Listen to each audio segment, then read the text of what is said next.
ازيكم يا حلوين؟ عاملين ايه؟ وحشتوني جدا جدا من الفيديو اللي فات لحد دلوقتي. وحشتوني والله. يلا بقى نبدأ كده فيديو مع بعض، ننظم بقى كده المشتريات بتاعة الشهر مع بعض، ونشيل زينة رمضان كده وكل الحاجات اللي احنا اشتريناها مع بعض في الفيديو اللي فات.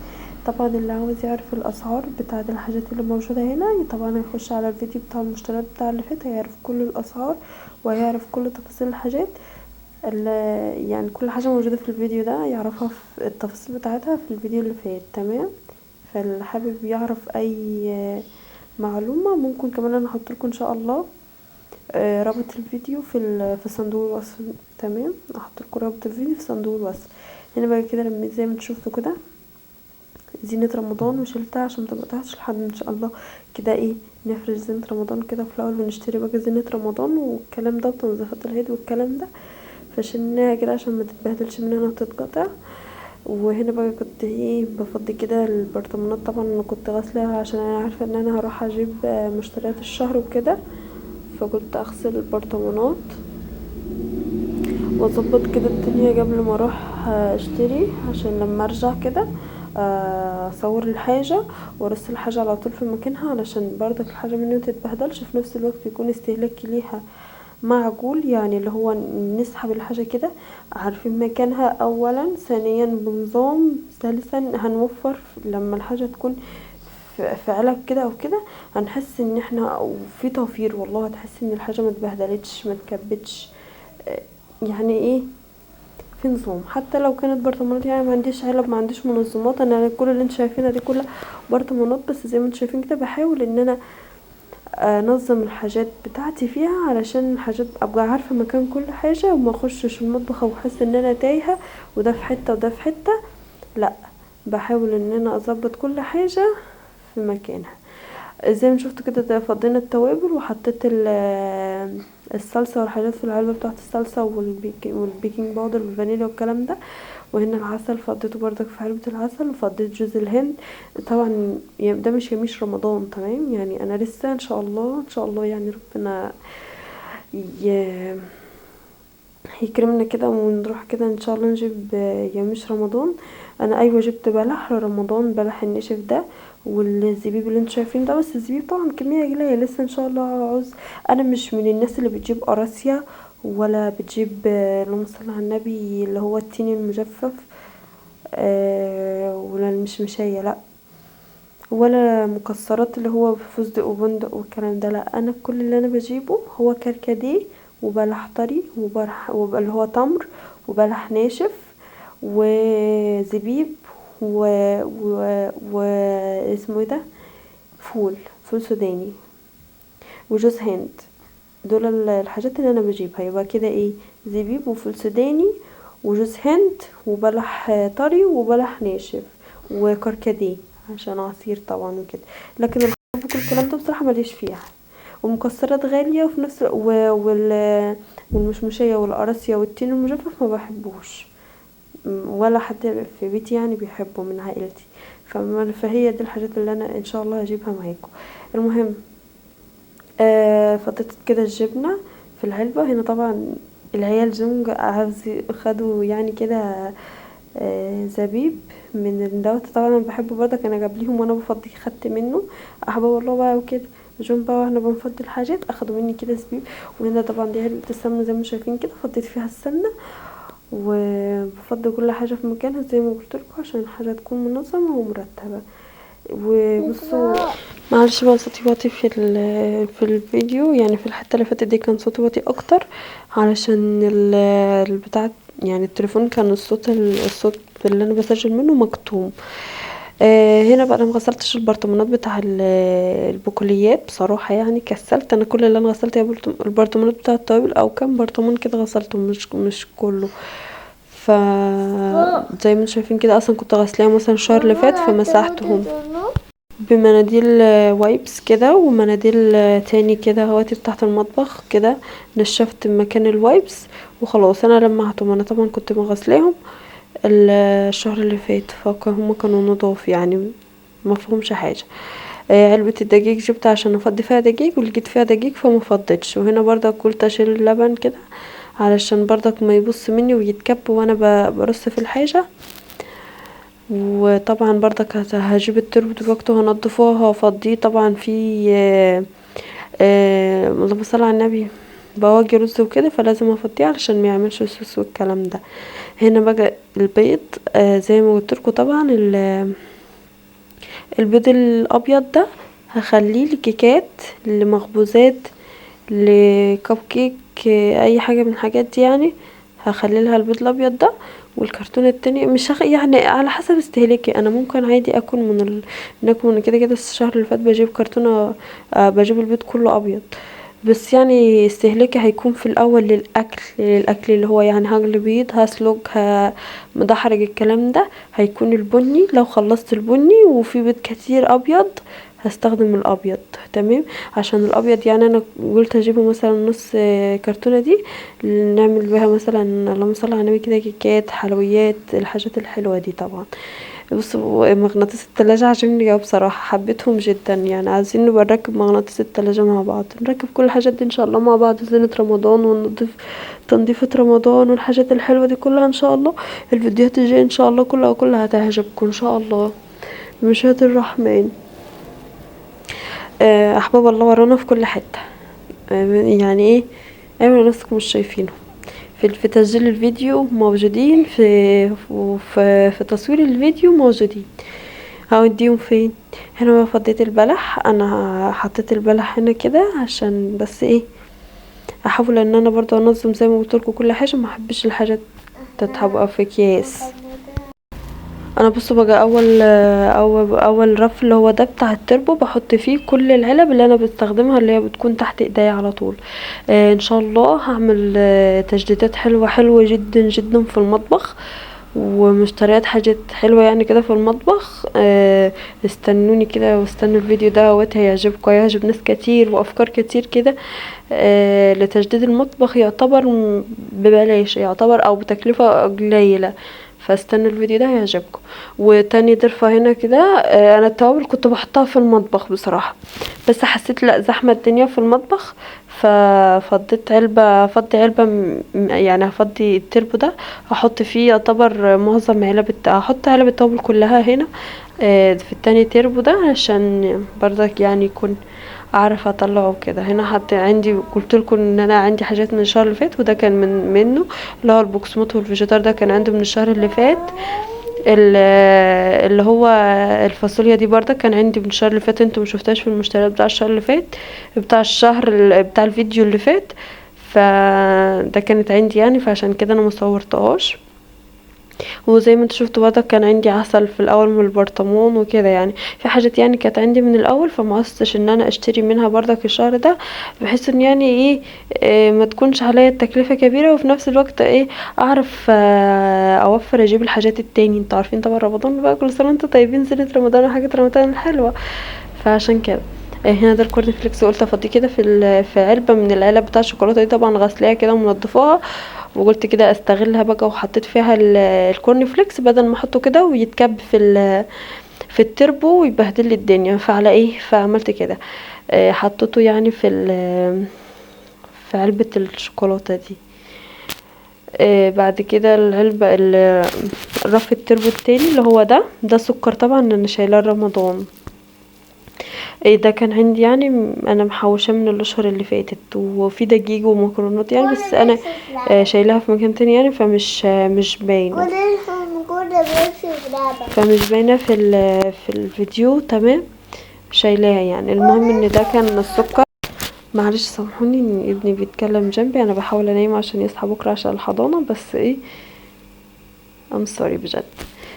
هنا بقى كل السكر كده قلت ارصه، وهنا هرص بردك الدقيق برضه اللي انا اللهم صل على النبي اللي انا هحتاجه الشهر ده.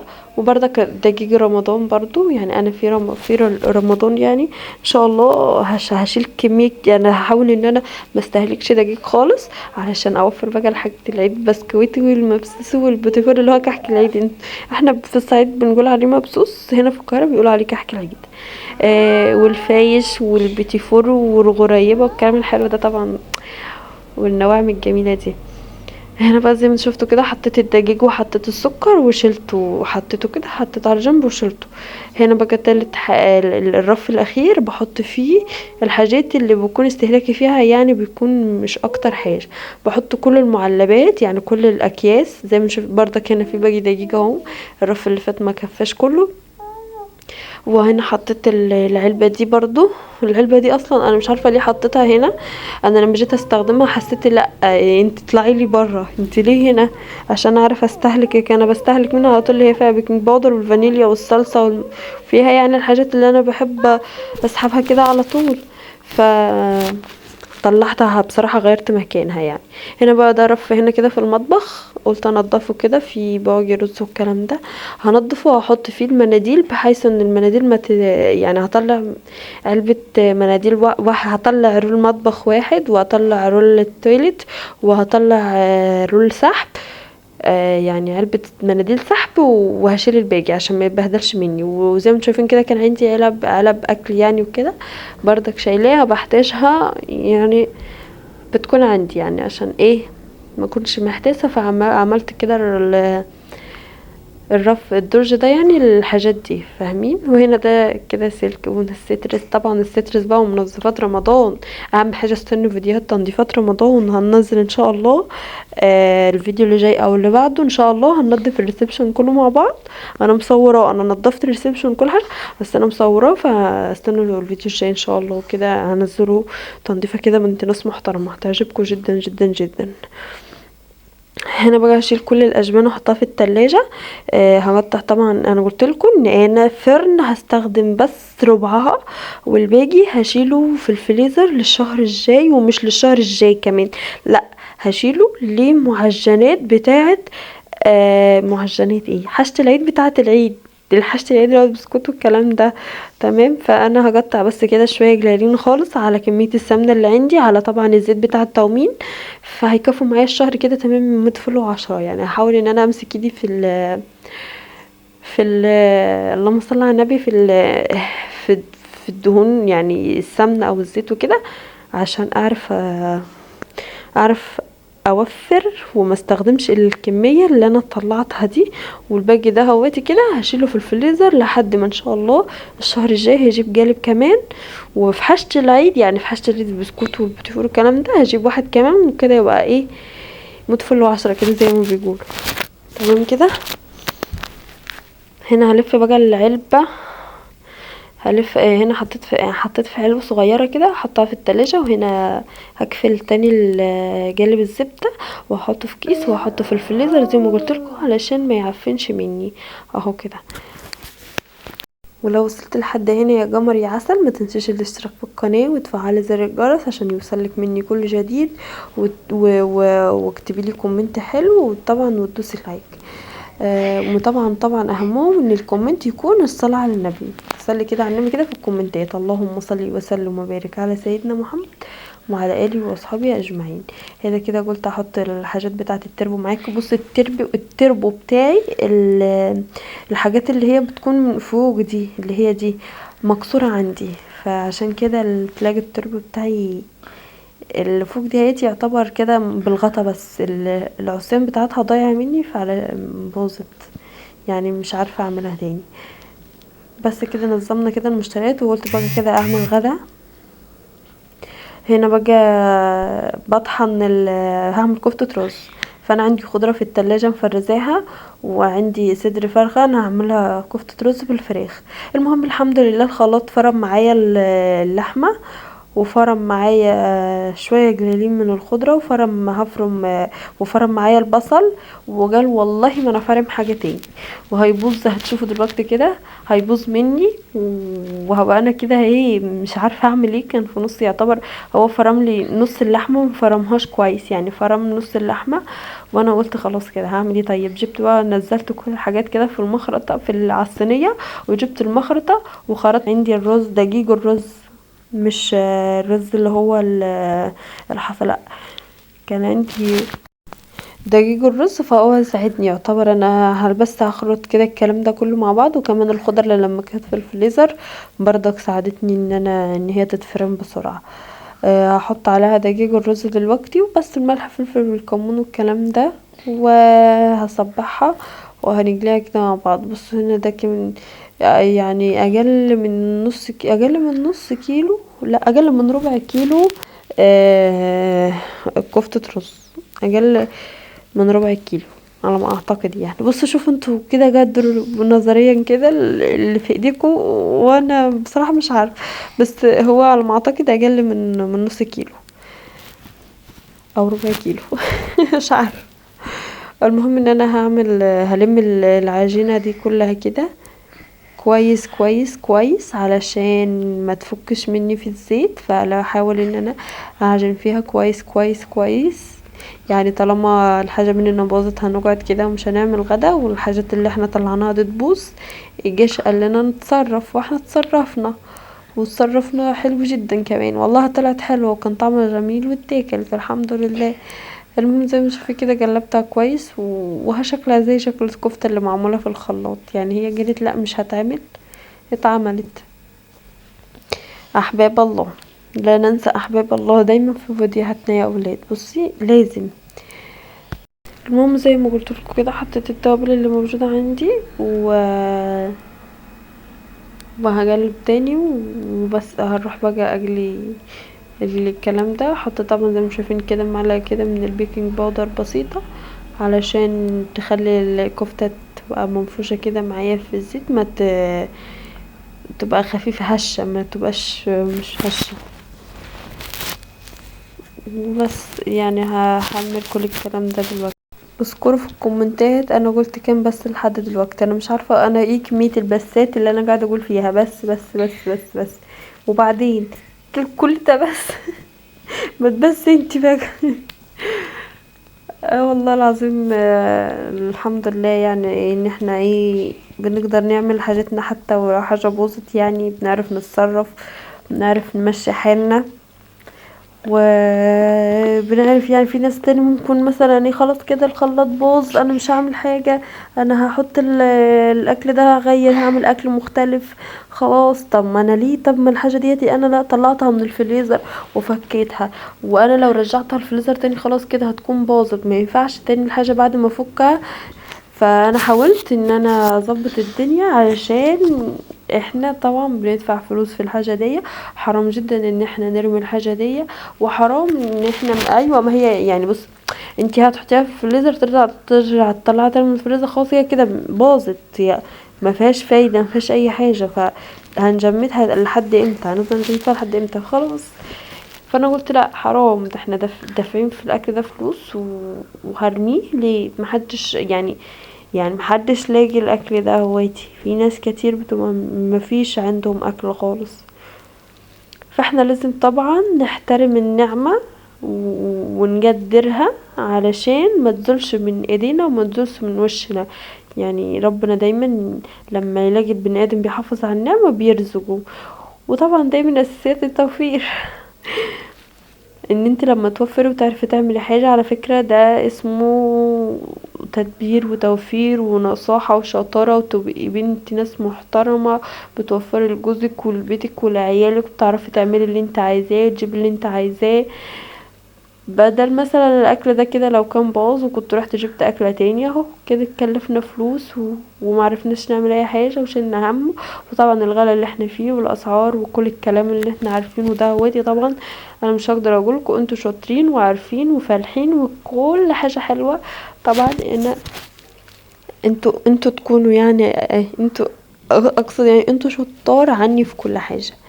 بس انا حبيت يعني اقول المعلومه دي بحيث اني احنا لو وجعنا في مشكلة نحاول ان احنا ايه نتصرف بقى برا البيت، جوا البيت، في المطبخ، في الصالة، في اي حتة نعرف نتصرف فيها. احنا ايه ستات سوبر وومن، صح كده؟ صح. احنا ستات سوبر هيرو. سوبر وومن ديت اللي هي الامهات، احنا ستات سوبر هيرو او وومن اي حاجة. المهم كده حمرنا الكفتة وهكمل انا بقى كل كمية الكفتة ديت هحمرها، وطبعا هحط التجلية وتومة وهعمل سلطة وده كان بتاع فطار، كان يعني ده كان يوم انا كنت صايمه فيه بعد ما نزلت فيديو المشتريات طبعا. يعني انا اديلي كام يوم صور الفيديو ده، كان مش عارفه يوم الخميس او يوم الاثنين. هو انا بصوم الاثنين وخميس، فهو يا اثنين يا خميس. فده كان وجبه من الفطار يعني اليوم من الايام دي. فانا طبعا جنب الفطار بحاول على قد ما اقدر اعمل سلطه، علشان السلطه قيمه غذائيه وكده جنب الاكل لينا وللولاد. عامه انا اولادي مش عارفه ليه ما بيحبوش السلطه، بس يعني احنا بنحب السلطه، انا وجوزي بنحب السلطه جنب الاكل، بالذات يعني لو كنت صايمه وهفطر او في رمضان بحس ان لا انا محتاجه سلطه جنب الاكل، فاهمين؟ هنا عملت التجلية زي ما تشوف. بس كده خلصنا الكفتة برضو كمان، وهعمل كده السلطة طماطميتين وخيارة وفلفلة وكده وشوية خضرة، وهعمل طبق سلطة خضرة كده جنب الاكل وخلاص. انا ما حطيتش بصل عشان بصراحة كنت مستعجلة وكده، فما حطيتش بصل في السلطة. كنت عايزة اعمل اللي هي سلطة خضرة اللي هي ايه، اللي بيتحط لها بصل مبشور كده، وابشر كمان طماطمايه، واعمل كده الويسكي الحلال جنب الاكل. بس بصراحه كنت مستعجل زي ما انتم شايفين كده، اصلا كنت بعمل الاكل بسرعه بسرعه عشان خلاص كان فاضل حاجات بسيطه خالص على المغرب. وكنت كمان والله ما صليتش العصر، كنت كمان عايزه اخلص عشان اصلي العصر واعمل يعني الحق المغرب، ان انا اصلي يعني العصر قبل المغرب. فاللهم صل على النبي، كنت بعمل بسرعه كده. بس المهم يعني ان انا خلصت الحمد لله وصليت العصر قبل المغرب وبس. هنا هعمل رز بالشعرية جنب الاكل، كفتة رز وجنبيها رز بالشعرية. هي بتمشي كده، هي بتتاكل كده، والله هي بتتاكل كده احلى اكل طبعا، بتتاكل كده بتبقى طعمها جميل. هفكركم تاني لو وصلتوا معايا لحد دلوقتي في الفيديو بتاعي، ممكن تخشوا تشتركوا في القناة وتفعلوا زر الجرس وتكتبوا كومنت، وتدوسوا على زرار اللايك، وتصلوا على النبي في الكومنتات. اهم حاجة تمام، متنسوش الصلاة على النبي. اللهم صل وسلم وبارك على سيدنا محمد وعلى اله وصحبه اجمعين. مش عارفة ليه حاسة ان انتوا هتقولي ايه الكلام ده كله، قاعدة تتكلم كتير كتير كتير. بس طب ما انا لازم اتكلم كتير كتير، طب هعمل ايه؟ اعذروني بقى، ما تقولوش عليا ان انا رغاية في الكومنتات. بص بقى البوتاجاز كان منور منور بيلمع قبل ما اعمل الاكل، بص دلوقتي متبهدل ازاي. اللهم صل على النبي. كده خلاص يعتبر خلاص خلصنا الاكل، وهسيبه كده يستوي مع نفسه وخلاص. هحط الكفته، زودت الصلصه. انا بحب اخلي كفته نيه كده جنب الرز، يعني مش نية اللي هو عجين، لا محمرة بس مش في التجلية كده. يعني كل واحد 70 كفتة من اللي هي المحمرة بس دي بتكون حلوة برضو جنب الأكل. بس كده حطيت مرقة وتوابل وملح وتبلت الدنيا وخلاص. هنا بقى كده هغرف الأكل بتاعنا. حلو والله، جميل وخفيف وغير مكلف تماما واقتصادي 1000000%، وسريع 500%. وكل حاجة هو سريع 500% لو عندك خلاط، لكن بطيء 300% لو الخلاط باظ زيي كده. انا غرفت السلطة وهغرف الرز، وهغرف بص الرز طبعا مفيش حبة ماسكة في اختها، يعني رز مفلفل 100%. يعني الرز حرفيا مفلفل. انا بحب الرز يكون الشعرية اكتر من الرز، بحب الشعرية كتير في الرز، فعشان كده تلاقوا الشعرية كتير عن الرز. انا حماتي بتحب الرز من ايدي جدا، مش عارفه قلت لكم المعلومه دي ولا لا. حماتي بتحب الرز جدا جدا، يعني اللي انا بعمل معظم الاكل على فكره انا بعمله حماتي بتحبه، وعيله جوزي كلهم بيحبوا نفسي في الاكل، يعني بيحبوا اكلي يعني كله بانواعه، يعني مش شكرانيه فيا والله، بس هما بيحبوا اكلي. بصوا هنا بقى كده غرفت كمان الكفته. همسح بقى البهدله اللي احنا عملناها دي، طبعا مش هينفع نطلع الاكل كده، العين بتاكل قبل البق. ف هظبط الدنيا وهغرف طبق كمان وبس كده. ما عملتش عصير، كان عندي مانجا في التلاجة بس قلت لا يا بت خلي عندك ده، بسيب المانجا رمضان بس كده كفايه. وعملنا بعد الاكل عملنا كوبايتين شاي والحمد لله خلاص كده. ولو وصلتي هنا خلاص الفيديو بتاعنا خلص. السلام عليكم ورحمة الله وبركاته. باي باي.